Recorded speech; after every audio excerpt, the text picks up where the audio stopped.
This is the Rutgers program on the governor. I'm Michael Aron of NJN News. We're focusing on the administration of Governor Brendan T. Byrne. Today is May 16th, 2006. It's morning time, and we're about to talk to Aron Sagner. Aron was Commissioner of Transportation in the first Byrne administration, 1974 to 77. He then went on the Port Authority and was chairman of the Port Authority on into the Kane administration. Aron, you suggested that we start your story with the election of Brendan Byrne. Yes. Why? Well, it's interesting because so many things in life happen because of remote events.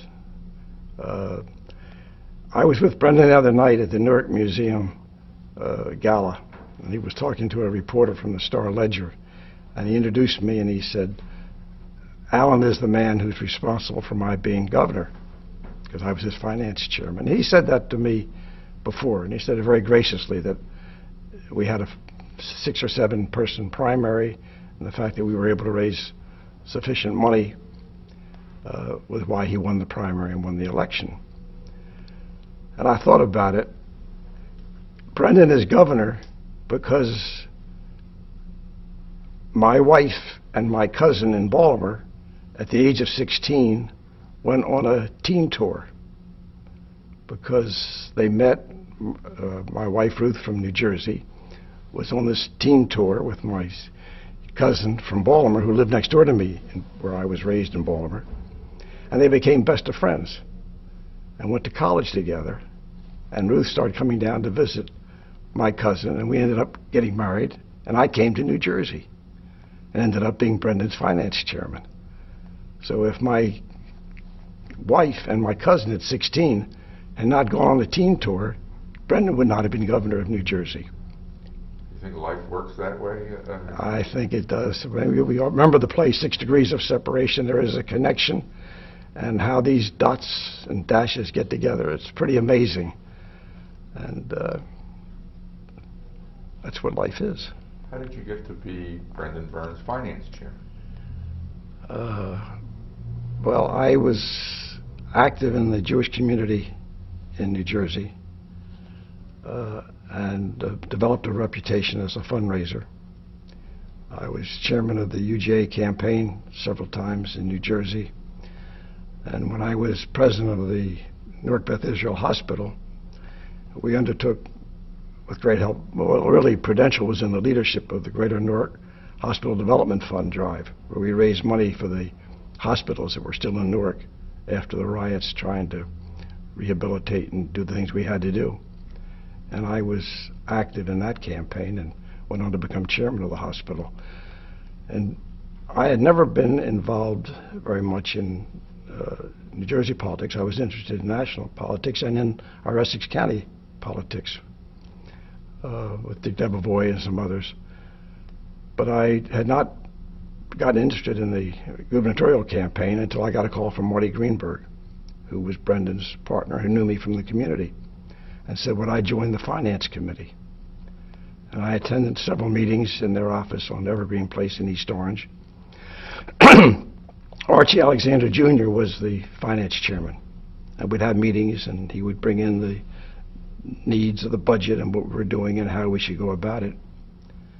We went to a meeting one night, and he came in and said he'd gotten another memorandum from Dick Leone on what the new budget had to be, and he could not work this way. He said, I'm through.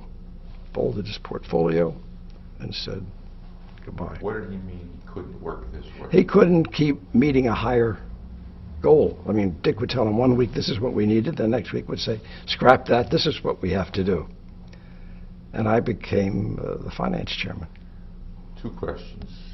First, what were you doing professionally at the time that enabled you to be president of the UJA and president of Newark Beth Israel? I had gone into business, in the building business. My wife's father was a builder, had built mostly in Livingston and Bloomfield, and my family was in the men's clothing business, which I wasn't particularly happy in or fond of, And I met my brother-in-law, Martin Levin, who had just come out of the service, and we decided that we'd be partners and go into the one-family house building business together, starting on a piece of land that my wife's father sold to us that he had had.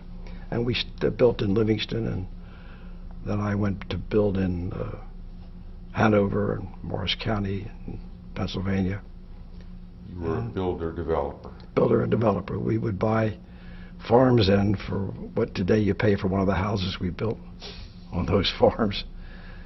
And but it was a very exciting business and one that I liked very much, and was at a time when the FHA and the VA made it possible for you to provide mortgages for people, and it was a very good business. I also did some urban renewal work in Orange, building some housing there, and in Pennsylvania. Second question is, do you recall what kind of money we're talking about in 1973 that you need to run for governor? I can't give you the exact numbers. I know that at one point, in fact, I have a letter where Brendan thanked me because I signed a note at the bank because we just couldn't raise enough money. And as a businessman, I felt if we had a project, we can't postpone the project. You've got to get the money and worry about how you pay for it later. And so Bill Faraday at the bank in Newark agreed, and I got a bunch of signatures, but he said, I just want your signature on there, Alan. And we borrowed $200,000 or $300,000. I don't know what the total amount was, but it was, by those standards, a lot of money. Today it would not be considered a lot of money.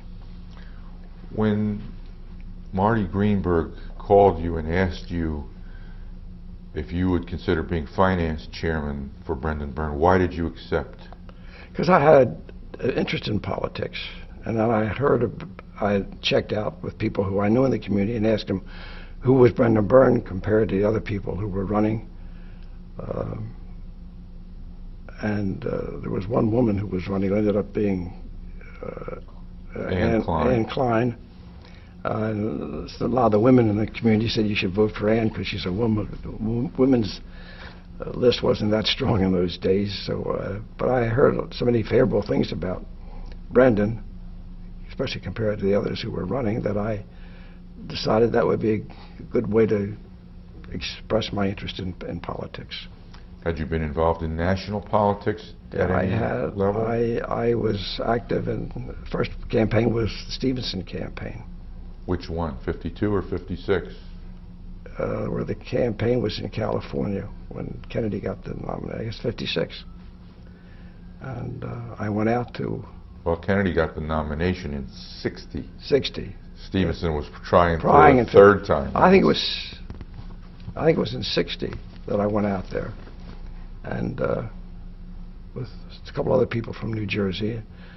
Yeah, I now recall, because we had hoped that we could influence the New Jersey delegation, but we didn't realize that Dennis Carey, who was the boss of Essex County in those days, had already made his deal with the Kennedy family, I was told. And though he allowed me in to talk to the New Jersey delegates, there was no chance of anybody but Kennedy getting the... In fact, Bob Miner was there. I think Bob was the governor at the time. He was trying to get a favorite son campaign going that didn't get very far. But I was enthusiastic about Stevenson. I lost some of my enthusiasm for him when he went to the United Nations and was not open and honest about our relationship with Cuba at that time. But I was active in his campaign, and after we were in office, I was very active in the Carter campaign because Brendan was an early supporter of Jimmy Carter. And I worked very hard in his campaign, went down to Baltimore to speak to people and all over New Jersey to campaign for him. You say that you had been active and interested in national politics and county politics or local politics prior to your entry into state politics. What was your interaction or interest in local politics? We had a group called Democrats for Good Government, and I'm trying to remember the name. I knew Dick Debevoise, who went on to become a judge, was among our group. I can't recall now the names of the other people. There were a number of us who realized that under Dennis Carey, we really didn't have a open county government, and we organized to try to change that. There was a candidate for the legislature that I supported. We didn't win, but I supported Dick Hughes. I favored his plan for providing a statewide tax that would do something to relieve property taxes, which even then was the same problem that it is today. Did you know Hughes?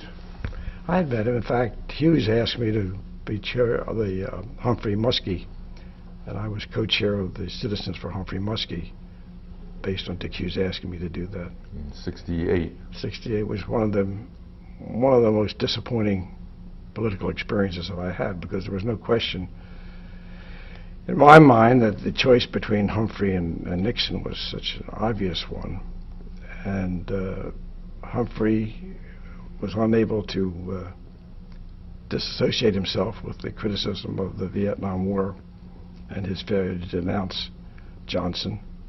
And there was one time when I wasn't terribly successful in raising money. You were not? Not successful, because too many of the liberals that I cultivate were still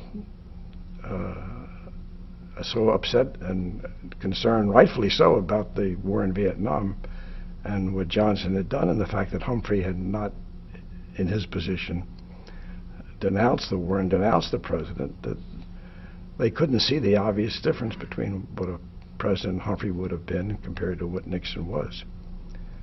And so we lost the election. Was Brendan Byrne a liberal?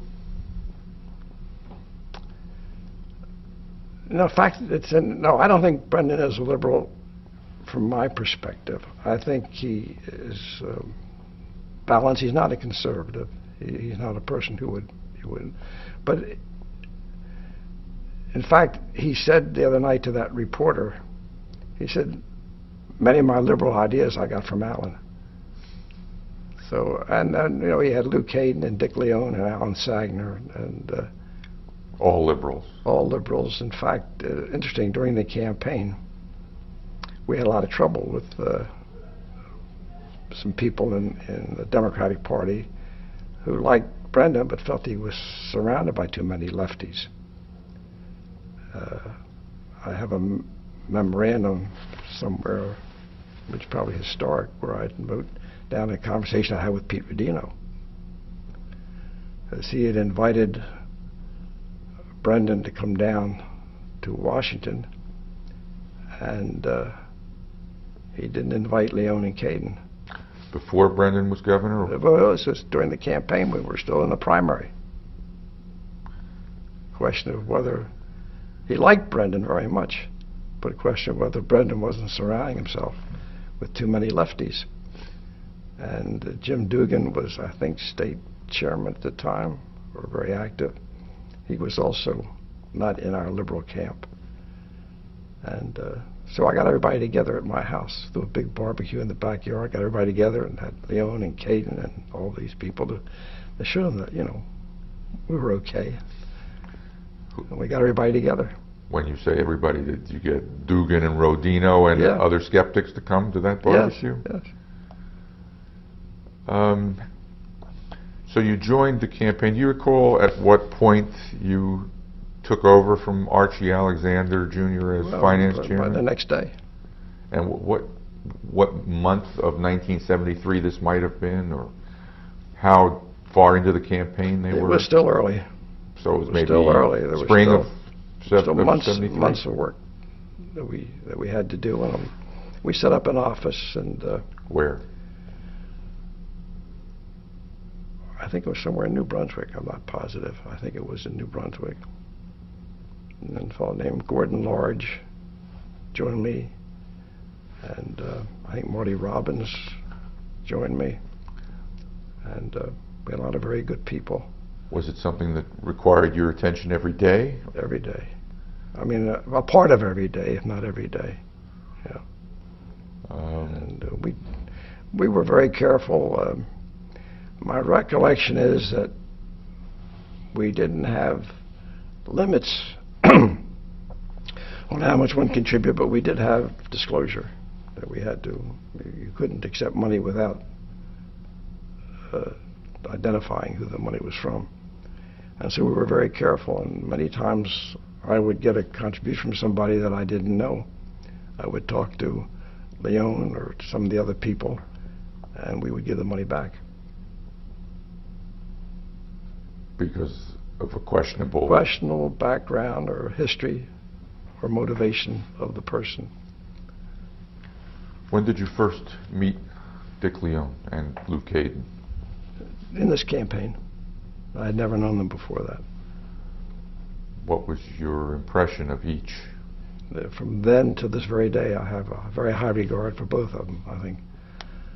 You know, they both ran for public office. I think Lou ran for Congress and Dick ran for the Senate. And I know Dick a lot better than I know Lou because I'm on the board of his foundation, this 20th Century Fund, now the Century Foundation. And so we talk politics and consult very often and involved in projects of the foundation together. And I don't know anybody who has given more at a greater sacrifice for the good of their state and their country than Dick Leon. Greater sacrifice in what respect? Financially. Financially. And time. And time. I mean, he's doing it, in my opinion, a wonderful public service job with the Century Foundation that does very important research and public interest projects. And he keeps the office in New York where it's the right place to bring people, and he lives in Princeton. And no person in their right mind would live that kind of life that Dick does. But excuse me. Did you support him over Bill Bradley in 1978? Modestly. You liked them both? Well, I liked Dick better than Bradley, and I had friends. I mean, Dick was a friend. We gotten to be closer since then, but we were, you know, in the same government together. But I wasn't terribly active for either one of them in that campaign. When you think back on the campaign of 1973, what memory comes to the surface first? Well, it was the first campaign that I was ever really in the center of and the heart of.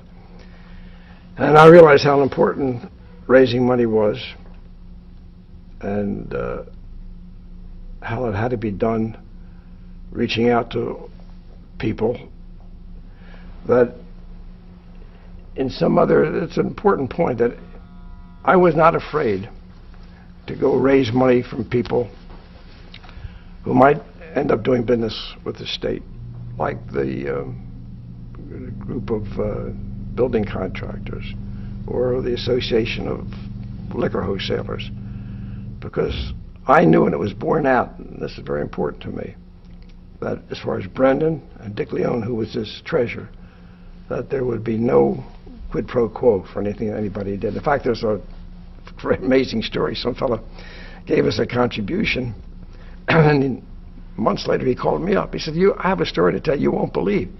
He said, I called up to make an appointment with Dick Leon, and then I heard later that he said he wouldn't see me because he heard I gave a big contribution. And I had to call Dick and tell him this guy is okay. The fact that he gave a contribution shouldn't bar him from seeing you. You could judge afterwards whether what he wants is right. But that, Dick was correct almost to an extreme. From your vantage point, how does today's pay-to-play mania look? Does it look like overkill, or does it seem to make sense that you would bar state contractors from giving to statewide candidates? I think everything is what has to be open. I mean, the fact that somebody is a contractor and he wants to contribute shouldn't bar him, as long as it's a matter of public record and the contracts are given out competitively. Why should that person be barred from supporting a candidate that he favors? So you think we're swinging too far, the pendulum is swinging too far in the direction of correctness? The big difference, there's a difference. The difference between a road contractor or somebody who's supplying a product that there are a number of people making. The problem comes up in consulting contracts, public relation contracts, law contracts, where how objective can the selection be? And in that case, I don't think there is overkill. As a businessman, how did you become such a liberal? I often ask myself the same question. I think there are probably two reasons. One, I had an older cousin in Baltimore, and I think he and his good friend were socialists or maybe communists. I was brought up in the middle of the Depression. You have to remember, I graduated from high school in February 1938. Not that I graduated, my whole class graduated in February 1938 because the school board decided in the middle of the recession to advance the whole class a half a year.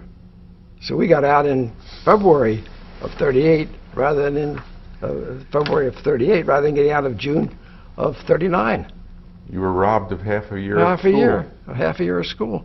So growing up in those conditions, having a cousin who gave me all this propaganda to read, and being poor, relatively poor. I wasn't poor in the fact that we never had clothing, shelter, and comfortable living, but I went to Boy Scout camp at $7 a week at great sacrifice for my parents, when other people would go to Maine camps and things like that.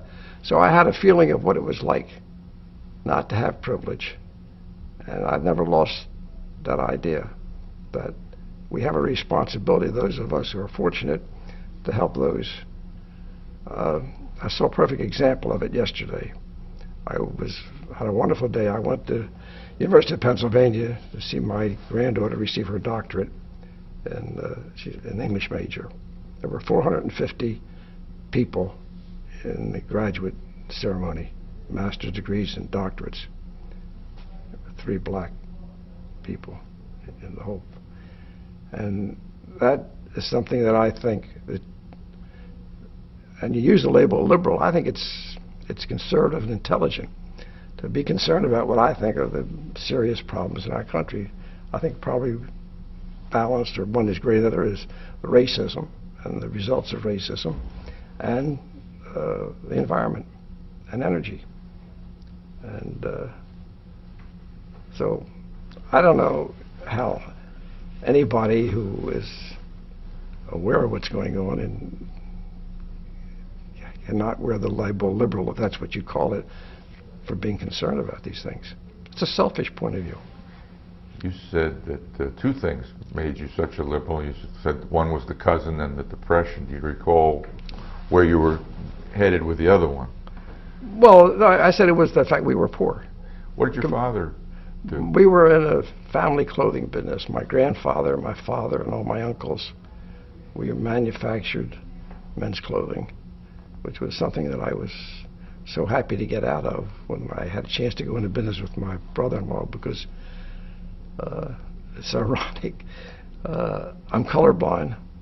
If I don't have a companion who cares how I look, I really don't care much about clothing. And the irony of it is, while I was at the Port Authority, I was selected among the 10 best dressed men at the time, which was such a joke. It's hard for me to believe. Another story on dressing and about politics. When Frank Lautenberg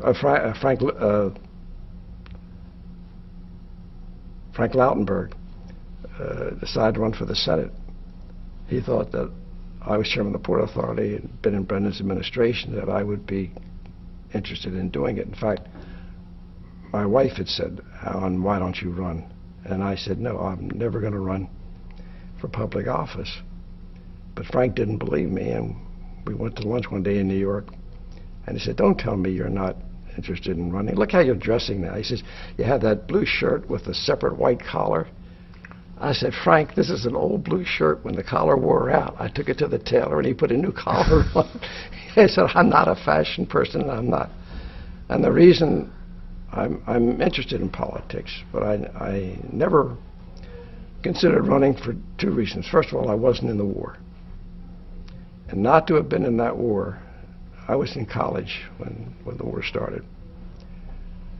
People who had children who were of age during the Korean War, the Vietnam War, or the Iraq War, can't identify with what it was like being a relatively able-bodied young man in 1942 and not be able to get into the service. But I was at University of Maryland, and I had always had severe asthma as a young man, and I had to drop out of the ROTC because of the asthma. And when the war started, I tried to get in the Air Corps, and they wouldn't take me. I thought I'd get in the Navy, they wouldn't take me, and I couldn't. I was turned down by the draft. And this was so I realized that somebody at my age, not having been in the service, would be a very big handicap. Evidently, it's not a big deal today because our president and vice president went over that hurdle. And also, I think I have dedication to detail, but a lot of impatience. And when I see the things that a person elected to office has to put up with, catering to people's irresponsible requests and going to a lot of boring meetings, many of which I set up for Brendan. I mean, I would set up 8 meetings a night for him. But to have to do that campaign after campaign is something that I couldn't do. I notice you say Baltimore differently than most of us up here. How do you say it? Baltimore. Baltimore. Yeah. Baltimore. Baltimore. You can tell somebody is a native because we don't use the T. I'm not aware of it until somebody else brings it up. I don't know what the basis of that is. How did your family get to Baltimore? Where'd your Both of my family parents, originate? my grandfather came to this country in 1890s with many Eastern European refugees. Do you know what country he came from? He came from what was either Poland or Austria. We're not quite sure. The borders changed from where he came from, and I never did any real research on it. And he went to work for a very big company called Style Plus, which was one of the first large ready-to-wear manufacturers of men's clothing in Baltimore. And my father and he both worked for it, and they started a small business. And we lived in Baltimore. I have 2 sisters who live there. They still live there? No, my older sister has died, and my younger sister lives in Washington now. And your mother, what was her My lineage? mother, no, it was just a house. Never did any work. Just Where did her people come from? Was she from Baltimore? Yeah, she was there. Her parents came from Europe at the same time my father's parents came. Were you raised in a strict Jewish household, or? No, we belonged to an Orthodox synagogue, but there was never any. Because that's part of the interesting things, that we were belonged to an Orthodox synagogue, but there was no real identification with religion. I went to Hebrew school 3 times a week. I think I learned a lot from some of the things that I learned there. I became bar mitzvah when I was 13, and then I stopped my Jewish education. But you remind me of something that was more important for me than anything else, was the Boy Scouts. And I joined the Boy Scout troop about the age of 13, and all through high school, this was a major focus. And maybe that's one of the things that, besides my left-wing cousins, that influenced me on proper behavior and responsibility. But we were very fortunate. We had a cabin not far from where we all lived. You could take a trolley car in those days and go out there and then walk 3 or 4 miles. And we would spend lots of time there camping and cooking and doing craft work. And We meaning the Boy Scouts or your family? No, the Boy Scouts. It was strictly a Boy Scout thing. And that was a very good influence. And one of the big first disappointments, I was very active in the troop. I was senior patrol leader. And we had a competition because in what was the year, 37, 38, there was going to be an international Boy Scout Jamboree in Washington, D.C. And I was selected by my troop to represent our troop. It was one of the first things I ever won. And we had to get a whole new uniforms and outfits, which was a question in our family, but they agreed to do it. And then there was a polio epidemic, and the Jamboree was called off. So it was one of the first big disappointments, besides losing the Humphrey Muskie campaign. Go to public high school? Yes, but in Baltimore, Forest Park High School, which was a co-ed high school. And then I went to University of Maryland.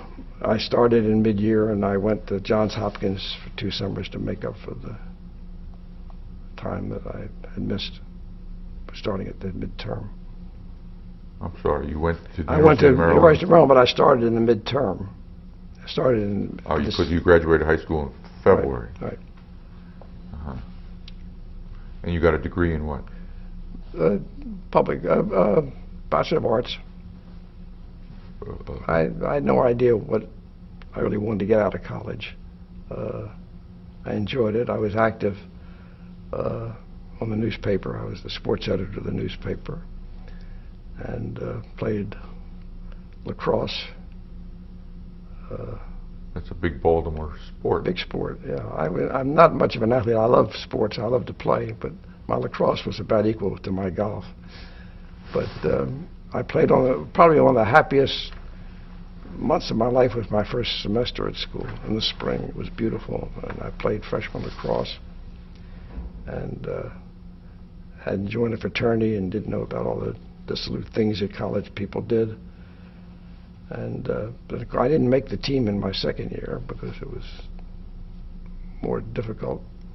And then in my senior year, I get a call from somebody who said, "We're forming a club team in Washington. Would you play with us?" That was a big thing in those days. In Baltimore, there were 2 very fine teams of ex-college players who would get together and play, and they would play the colleges, warm-up games, practice games. So I played, and one of our first games was against the University of Maryland. And somehow I must have had a lucky day, and the coach, Jack Farber, said, "Why are you playing for that team?" I didn't ask him why the hell you knew I would. I wasn't on the team. Where else could I be playing? He said, "Why don't you come out?" Well, I think all the great things that I had, probably even more exciting than being elected chairman of the Port Authority, was to get a varsity, University of Maryland varsity football uniform and be on the team. The first game of the year, I'm on the 3rd squad. The first game of the year was against Harvard, which was a warm-up game for Maryland in those days. And we're beating them by some outrageous score. And the coach says, "Sagner, go in." I'm in there exactly 5 minutes, and on the pile-up, hurt my knee, and never played another game since then. But it was a wonderful college experience to play that game. What brought you to New Jersey after college, and how quickly after college did you come? I stayed in the family business for about a year, and then I spoke to my father-in-law and my brother-in-law and decided I'd rather be in business in New Jersey building houses and making men's clothing. And we had a factory in Frederick, Maryland, and I worked there before I got married. And, again, my interest in Frederick, Maryland, not far from Camp David, beautiful countryside. We had moved the factory because to have non-union help. And now the war is on. You can't get help. A lot of work. And I said to my uncle who was running the business, "Why don't we hire some black people, minorities, to work in the factory?" You can't bring black people to work in a factory with white people. in Maryland in 1943. So I said, well, let's find another place. And we found a hosiery factory that was pretty shut down because they couldn't get the silk they needed to make stockings. And we rented a floor from them and opened an assembly line. The first time that black people in Frederick ever worked in a factory. That's fascinating. You couldn't put blacks and whites together in a factory in the early 40s? No. In Maryland? No. You think you could in the North? I don't know. I assume you could. But you couldn't in Frederick, Maryland, a stone's throw from Camp David. There was a wonderful resort adjoining Camp David, and there was a sign when you went up there. It had bowling alleys and roller coasters and everything. This park is reserved for white people and their servants accompanying them. That was Maryland in those days. What town did you come to in New Jersey? We lived in Irvington in an apartment for a while and then built a house in South Orange and lived there until my wife died 14 years ago.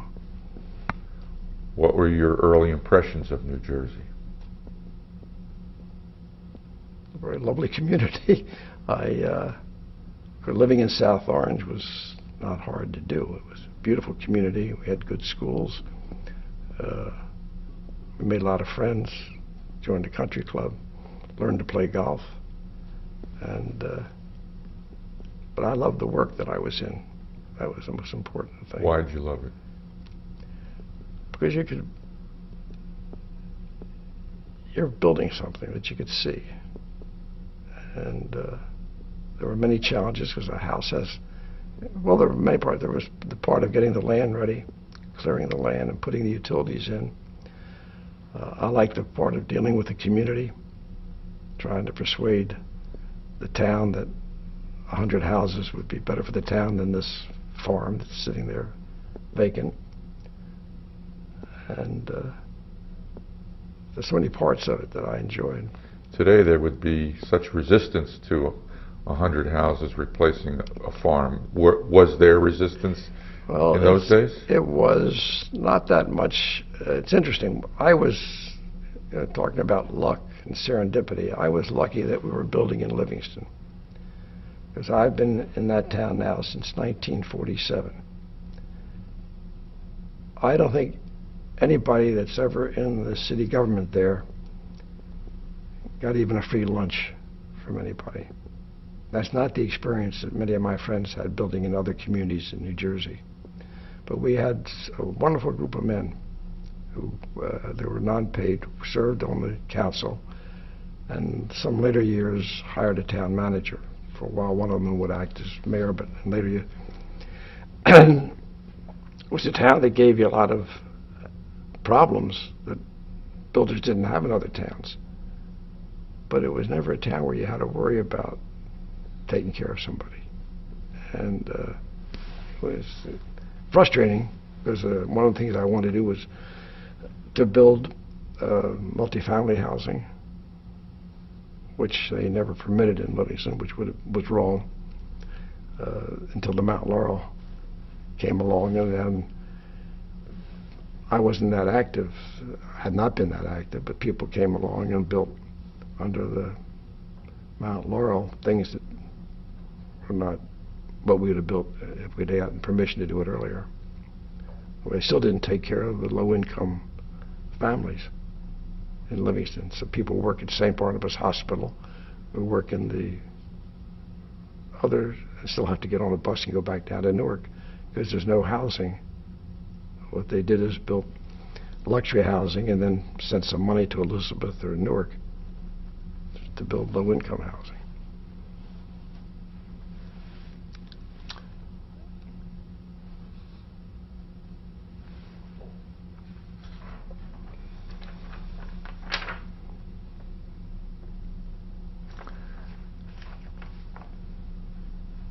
How was Brendan Byrne as a candidate in 1973?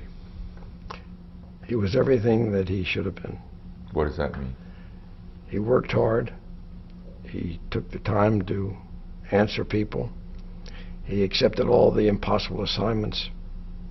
Such as? Going to 18 different meetings in one day. Going out of his way to meet somebody who I thought was a potentially large contributor. to go talk to him.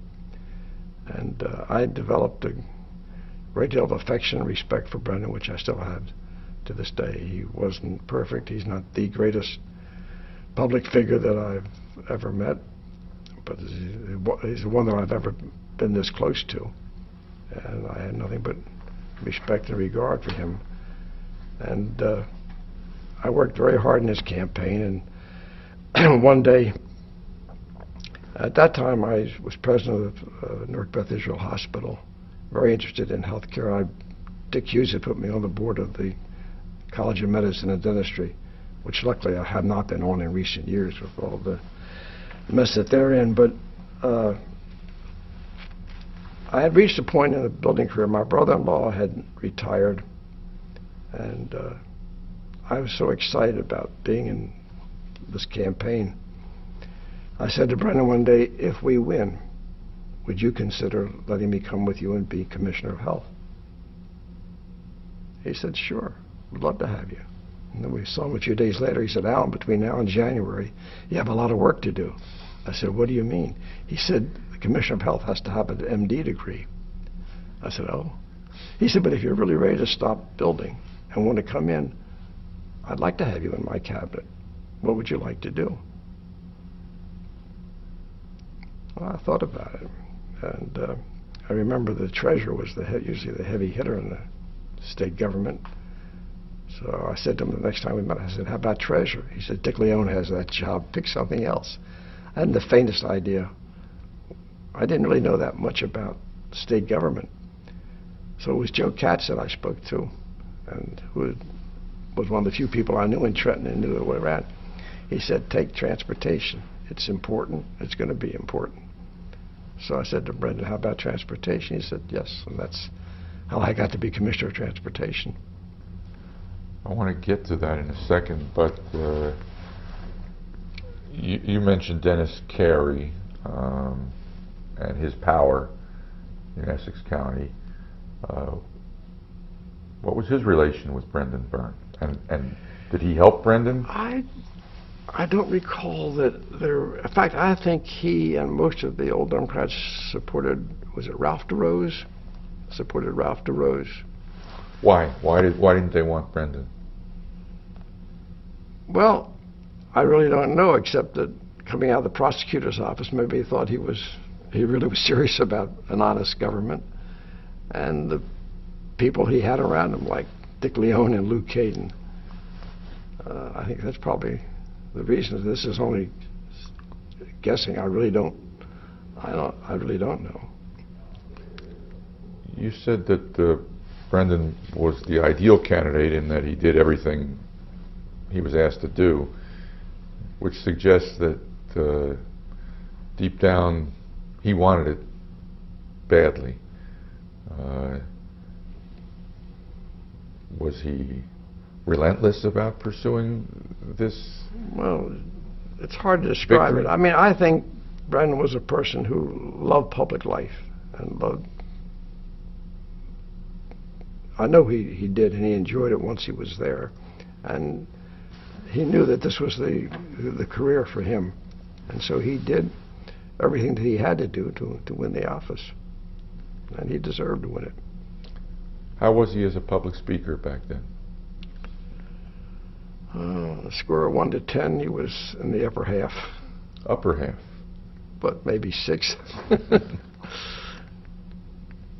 He wasn't Kennedy, but first of all, he was a good-looking man, made a good appearance, conducted himself properly, and people were attracted to him. And he had the patience. I know that I would have him scheduled to be somewhere at 8 and somewhere at 9. That was a half hour away. And at 8:45, he was still detailed, talking to somebody. It drive me crazy. I was on the phone telling the host that the next party will be there soon.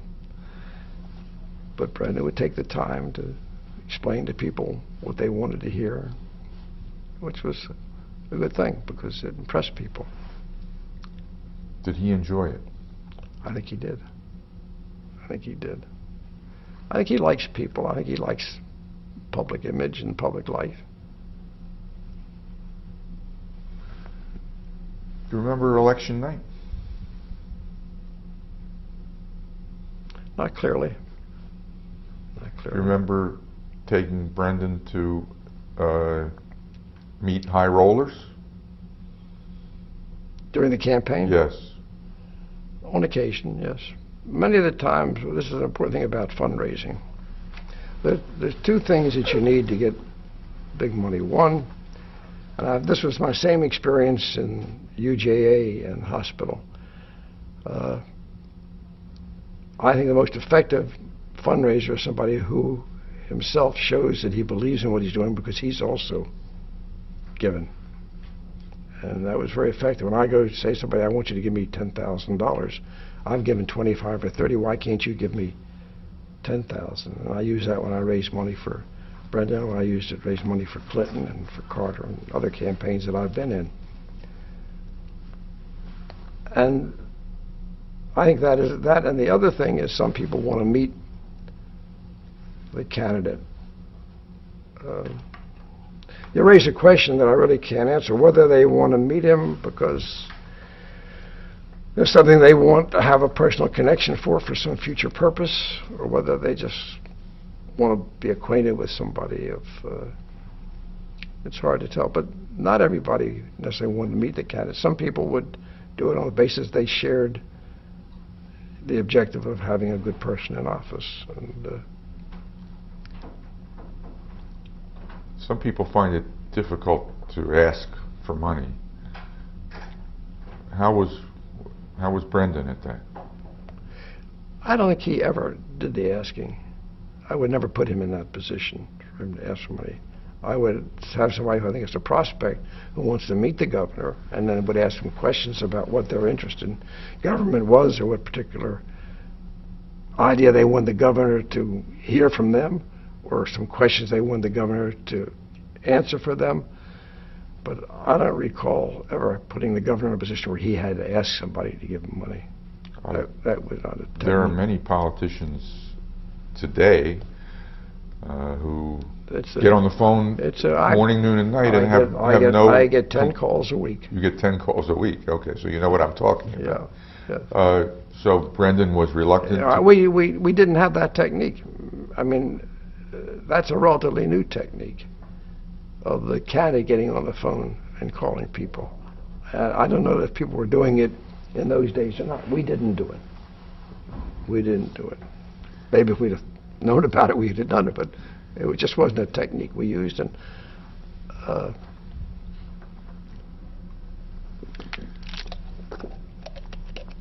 you say that your technique was to say, look, I put up such and such amount of money. You could probably do this amount. Did you put up money for Brendan Byrne's campaign? Yes. Okay. Yes. A lot? Yes. I signed notes for $100,000, $200,000.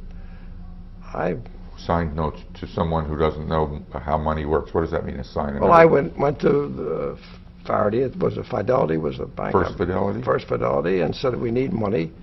I need $250,000. Give us the money. I'll sign a note that if the campaign doesn't pay you back, I'll pay you. Did the campaign raise enough to pay those loans off? Yeah, they were all paid off. So Brendan wins, and I gather from other interviews we've done that it really wasn't much of a race once he won the primary. Well, no. The primary was the big fight. Sandman was easy. Yeah. New Jersey still has pretty good sense sometimes. So then what happened, in your recollection, after he's elected? I ended up going to Trenton. Right away? Yes. Was there a transition? Well, the problem was that the Department of Transportation was in very bad shape. Let's step back for a second. During the campaign, you and Brendan agreed that you would be Commissioner of Transportation. Yeah. So by the time election night comes, you know your role in the new administration. Right. So you went right at the transportation department. Right. Now tell Well, us. election night, but there was, between the election night and the time we took over, there was a period when I went down and got acquainted with some of the people, met some of the civil service and full-time people, and I don't have any direct memory, although I'm sure I must have met the people who were in office. There was a temporary person who's still active in Republican politics. I can't remember his name. I think he was acting, because there had been a big mix-up, a shake-up in the department, which ended up causing us a lot of trouble later on, because there were things that they had not initiated that caught up with us after that. Like what? Environmental studies. And, what had they done? Well, they hadn't undertaken them, and there's something, you just can't push a button and get an environmental study under the increasingly more difficult environmental rules that were coming into being at that time. And there was a recession in '74, and Nixon decided to release some money that he had embargoed or held up. And we had the plans, but we didn't have the environmental okay to go ahead.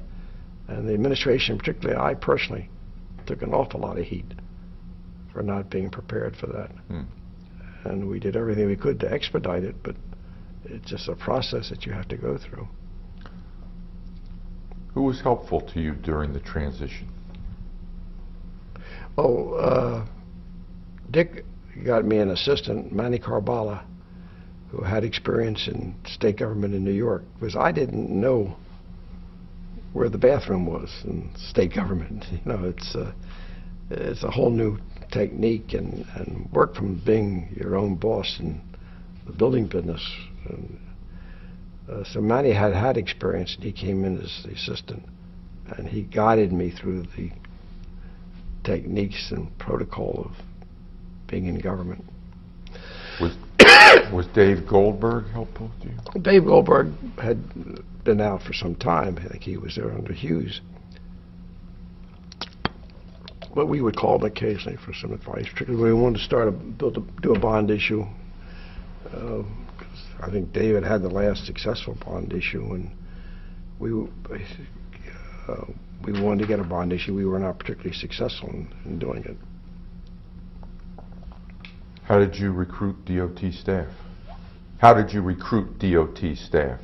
Well, there were many people who were there who were career people who we retained as the head of design and engineering and personnel and so forth.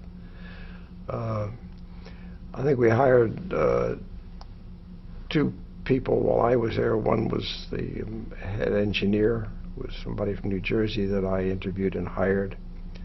His name was Goodrich, I believe. And then Peter Stengel, I think, was recommended.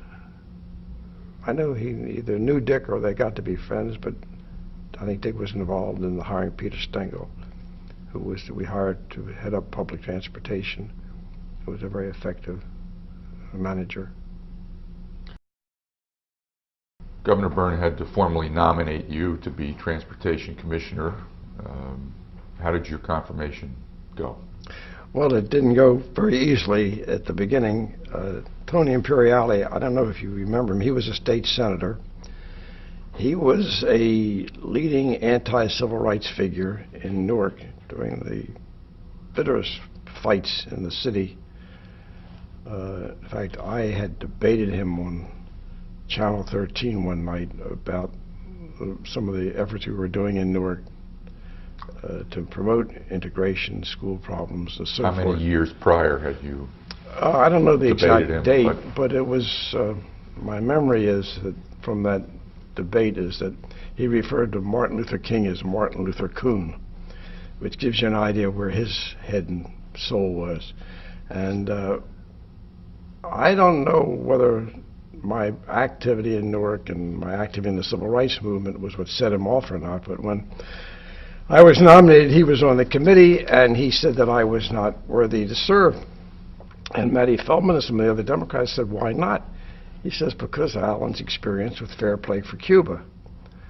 Now, this was an organization that I helped start back at the time of the Castro Revolution in Cuba, which got me a lot of notoriety that I didn't particularly want. Right-wing people in Congress and in the press said that I was pro-Castro, that I was against our country because communism in Cuba was a threat to our country. I'm on record in the very first publication that Fair Play for Cuba ever put out was that I am not pro or con Castro. That's not my issue. My issue is that we should get fair reporting on what's happening in these countries, but most important, that we should let countries decide for themselves what kind of government they want, and we should not interfere in those countries. And that was my main reason. It went on to become a very important student movement, and there were a lot of other groups that got involved, and I could see we weren't going to overcome, particularly with candy ordering, the Bay of Pigs and all that stuff, that we weren't going to get anywhere, but that was in my record. Used. Did you stay with that organization for a year or two? Post Bay of Pigs, post Cuban Missile Crisis, etc. By that time, I was just about out of it. I know the things that I was doing, and I could see that we weren't getting anywhere, and there were people who wanted to use it for other purposes. There was a good book written on the whole thing by a fellow named Van Goss, who was at Rutgers. He's now at Lafayette, he's professor of history. And because he felt that the young people who got involved in Fair Play went on to become a big part of the student movement of the 60s. And I think the book is worthwhile. Anyway, so Tony Imperiali said that I was not a safe bet to become Commissioner of Transportation. And I explained what my position had been with Fair Play for Cuba and where I was with it, and he insisted that in case there was a national emergency, having me as Commissioner of Transportation would not be a prudent thing to do. And Matty Feldman, Senator Matty Feldman, said, well, what does Commissioner of Transportation have to do with defending our trade? He says the Army will have to move troops, and the Commissioner of Transportation can make it impossible Matty for Feldman the Army was to the move. senator from Bergen County and a liberal, Jewish. Go ahead. Yeah. Anyway, the committee voted me to be approved as... Well, wait a second. You came from Essex County. Yes. Imperiali is from Essex County. They would not give him... There was a big issue of senatorial courtesy. And Jim Walwork and he both wanted to hold me up, and I don't know the details, but evidently they were not allowed to do it. Walwork was a Republican senator Yes. from Essex County. Right. You think that the Senate stripped them of their senatorial courtesy power in that instance, or? I don't know. I have some newspaper clippings from that time where I could look up and get the details, but I know that the committee voted him down, and he was unable to use senatorial courtesy to stop me. Now, I know it's. Do you remember if he voted against you? Oh, he did. There was 5 votes against me. Yes, he voted against me. How many votes did you get? 20, I think. And he did the same thing again when I was appointed to the Port Authority. And again, he was turned down. So you made it through the Senate. What issues did you deal with as Transportation Commissioner? Well, the first one we had right from the very beginning was the subsidy for the buses. The state didn't operate the buses. Private contractors operated, and the state provided a subsidy in order for them to provide the service. We were out of money for doing it. We were $30 million short of what we needed for the next period of time, whether it was the quarter or whatever it was. About that time, I was asked to come down to Newark and speak to the Chamber of Commerce as the new commissioner and telling about what was happening, and I pointed out that this is a very serious problem because commuters needed the bus service. And it appeared to me that if we could get a 2-cent gas tax increase, we could raise the $30 million very easily. Gas at that time was somewhere around 35 to 36 cents a gallon. I came back to Trenton to a very cold reception by the administration and leadership. And you hadn't cleared this with it was front office? It was off the top of my head, unfortunately. Whether it was in my, I don't think it actually was in the remarks that I made. It was probably an answer to a question when I talked about our financial problems. I certainly had not been approval, and it seems that the gas tax is an explosive an issue then, as it was when Lou Gambaccini thought about it and when it was proposed at the current time. And I still don't understand it. It's a political concept that I don't understand. Well, people don't like taxes. Well, I'm a person who likes taxes. I testified for McGreevy's tax when he proposed it several years ago. The millionaire's tax? The millionaire's tax. I believe we have a responsibility, and the irony of it is that the people who pay high taxes and complain about taxes and support regressive or bad government because they give them lower taxes are never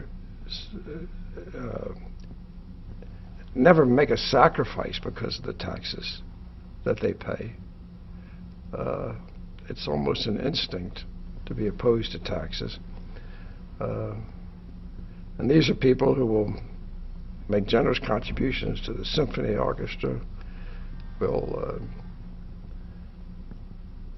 spend money liberally in other ways, but want to buy their government cheap, and they won't buy anything else cheap. Everything else they want the finest quality clothing, cars, homes, vacations, but they want cheap government. You think it's the rich that stop tax hikes, not the middle class? It's people who are rich and the middle class who identify with the rich. I mean, I'm not rich, but maybe I'm going to be rich. Or they identify with the rich. When you walked into office, what was the state of the buses, the bus system and the rail system in New Jersey? We were concerned about how we were going to continue this system that we had no really control over how they operated, but there was a system in place to provide a subsidy, and somehow, and I forget the details, how we found the money. We did continue it, but we knew that this was not a system that was going to continue to work. We had to find a better way to do it. There was no New Jersey Transit yet. No, that came long after I left the administration. I don't know if it was in Brendan's second term. I think Peter was probably, Lou Gambaccini was probably involved in that, but I was not involved in that. So what train lines operated in New Jersey? The Erie-Lackawanna was operating. The train to the shore was operating. Northeast Corridor, was that well, Pennsylvania Railroad? That was well, you had the main line from Trenton to New York. You didn't have the Midtown connection that we're a direct train that we have now, which is. And I'm very happy to see that our governor is supporting something we talked about even in those days, as another tunnel with a train so that we can increase it. And it's interesting that this is one place where New York and New Jersey can agree that the economies of each state would benefit from having another tunnel and having better transportation. I live in South Orange, and with the direct line now, I can be in New York in 35 minutes. So I hardly ever drive to New York anymore. And it's very gratifying to see how many people ride the train, something that we talked about so many years ago. And I remember one of the things that we faced in our department, besides the public transportation, was getting a highway program underway, maintaining the bridges and the roads that we had. What was the state of the highway system in your recollection? It was very much in need of repair and upgrading. And there was a regulation under that you could transfer your allocation of interstate highway money to the state roads if you wanted to.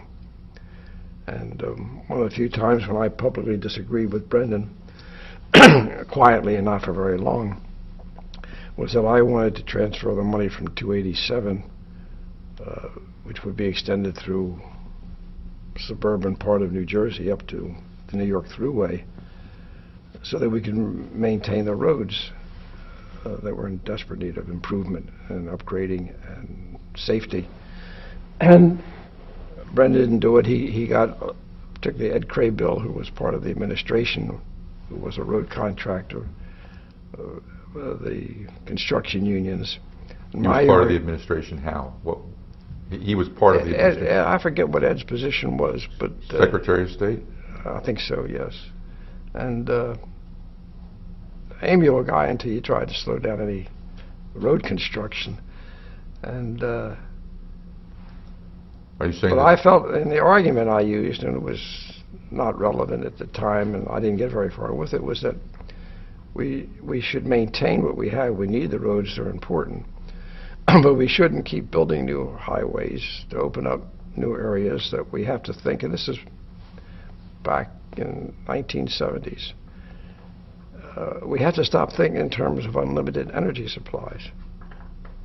That I was quoting, I think his name was James Schlesinger or Schlesinger. He was the environmental commissioner for Kennedy.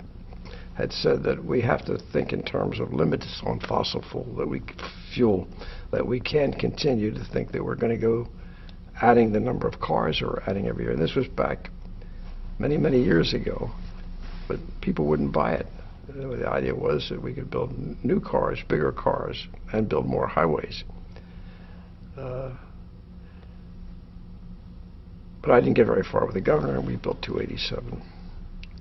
Did 287 exist partially at that time, or it was a new road? No, it existed. I think it went from Morristown. I don't know exactly where it went from. Down to Somerville? It was from Somerville to about to Morristown at that time. I remember it was going to Morristown because I got a call from one of the public relations people at Prudential.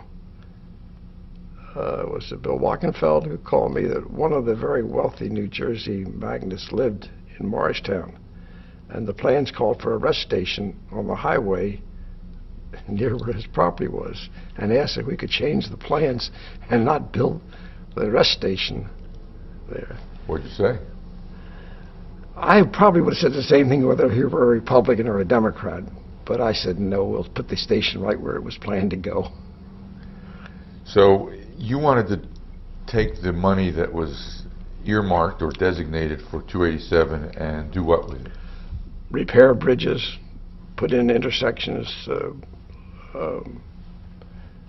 jug handles, repave roads that were not safe.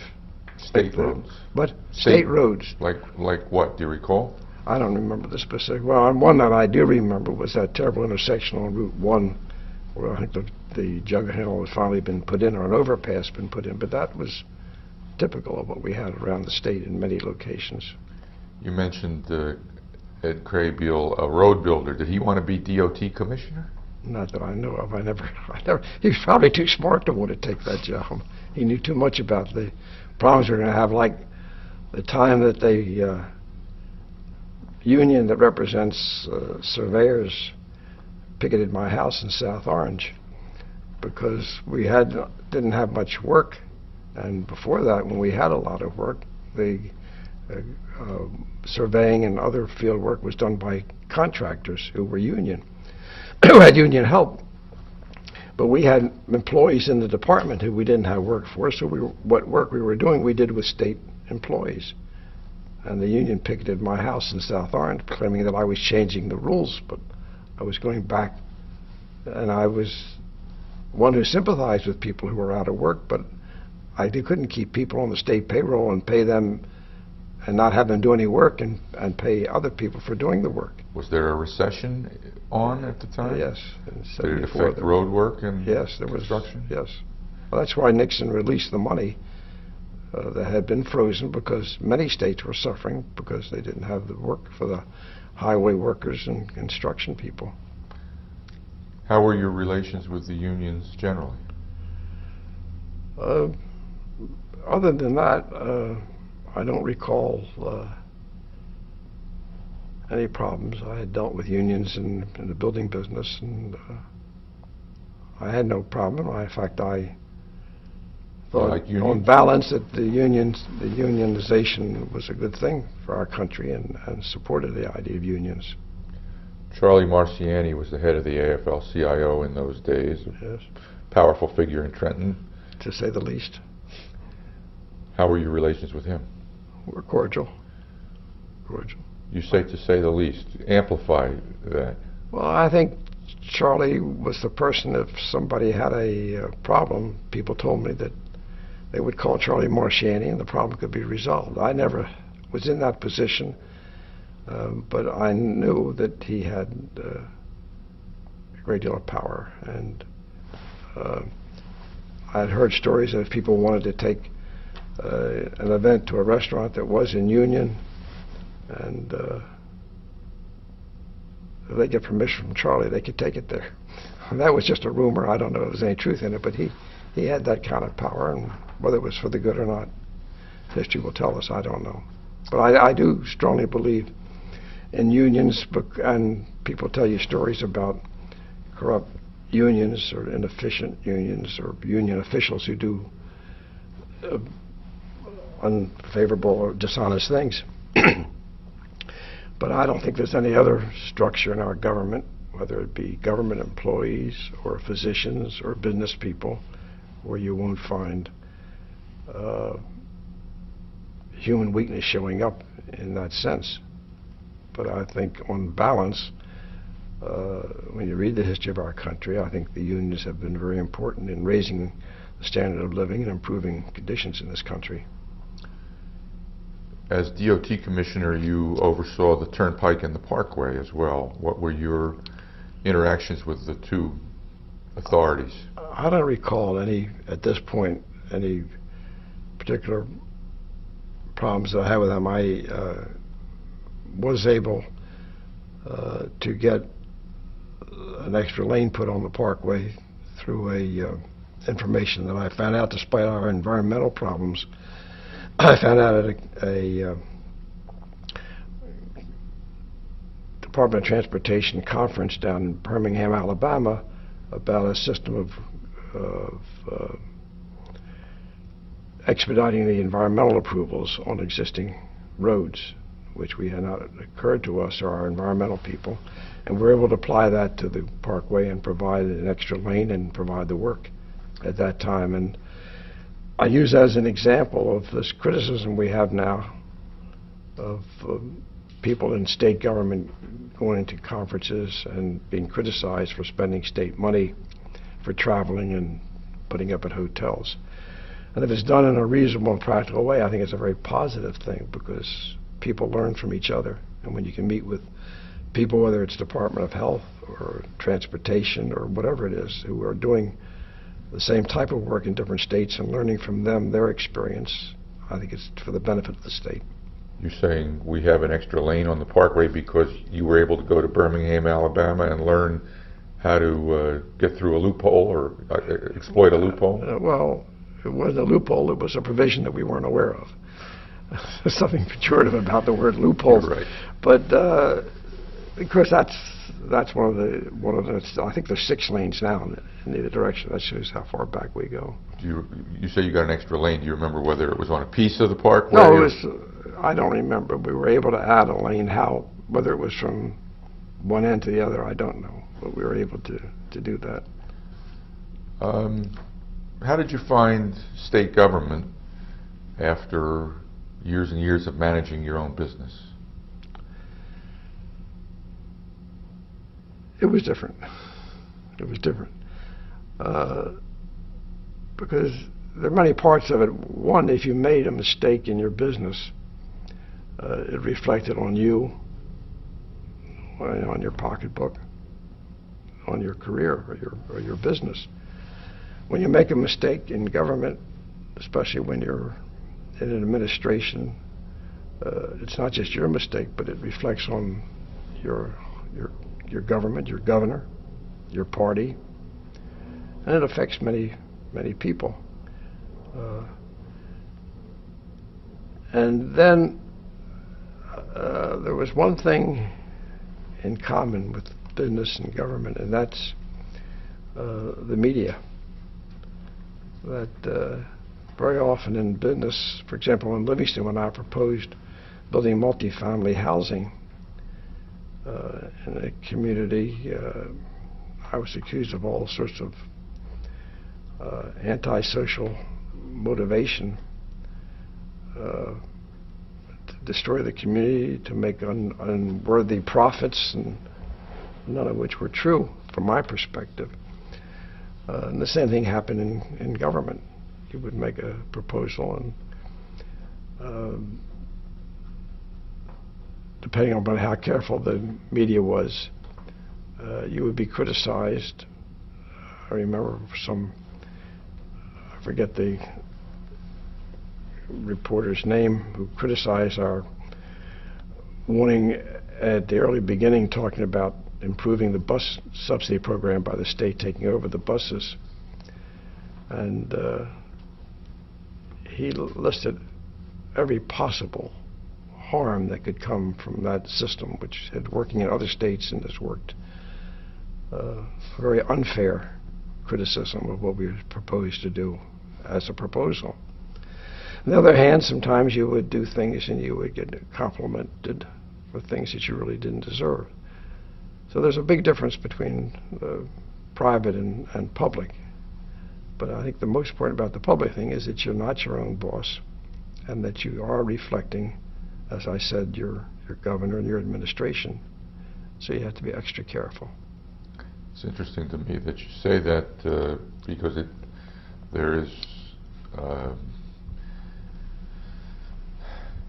thought to be in government this notion that you cover your ass, and what you say sort of sets up why that notion exists, because what you're worried about is making a mistake.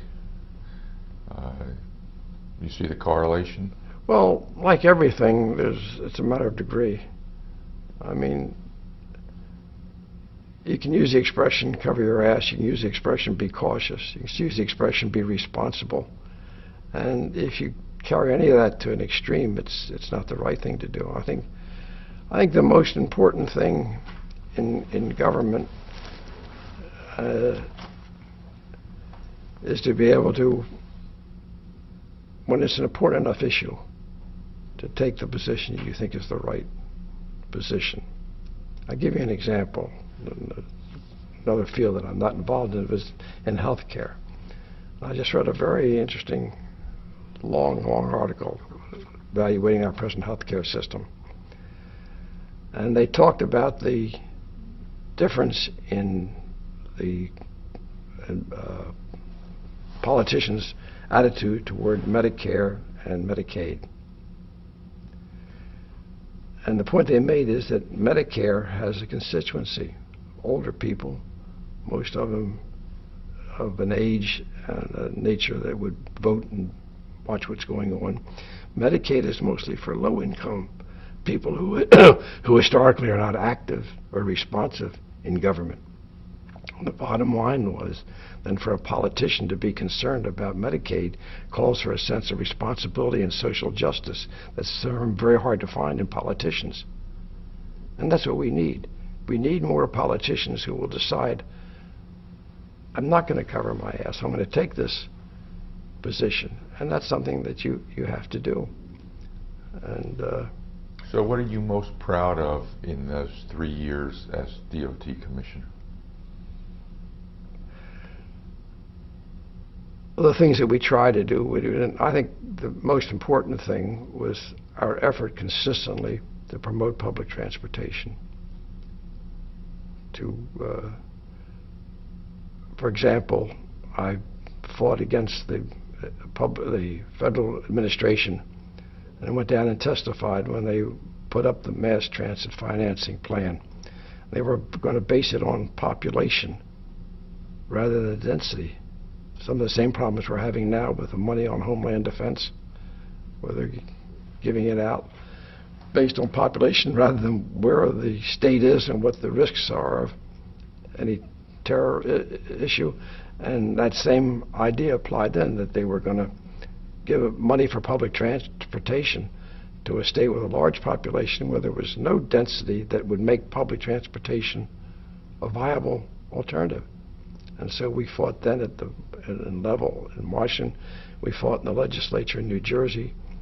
And while we didn't accomplish very much, I think we set the stage and started the dialogue that eventually ended up with our getting New Jersey Transit, which I think is something New Jersey can be very proud of. I think they do a good job and very helpful for the economy and for the convenience of the people in our state. We were discussing the differences between the private sector and government. One difference is civil service. Did you have any difficulties with the civil service system or frustrations? Hiring, firing, promoting the right people? There were occasions, but it's something you have to put up with and live with. I remember one night Peter Stengel had a girlfriend who was a singer or something, and he invited. Who was Peter Stengel? He was the public transportation commissioner in the Department of Transportation. He'd gone on to a very successful private career, and he had this girlfriend who was, quote, a singer, and he invited everybody over. He wanted to give her an audience, and all the people from the Department of Transportation, all the head officials, and they were drinking and talking. And I remember here sitting with my back to two men who were on the staff talking, and one of them was saying, well, how are you getting along with these people? And the other said, I don't know. He said, but we'll be here and they'll be gone. So that was one view that I had of civil service. But that's not the main point.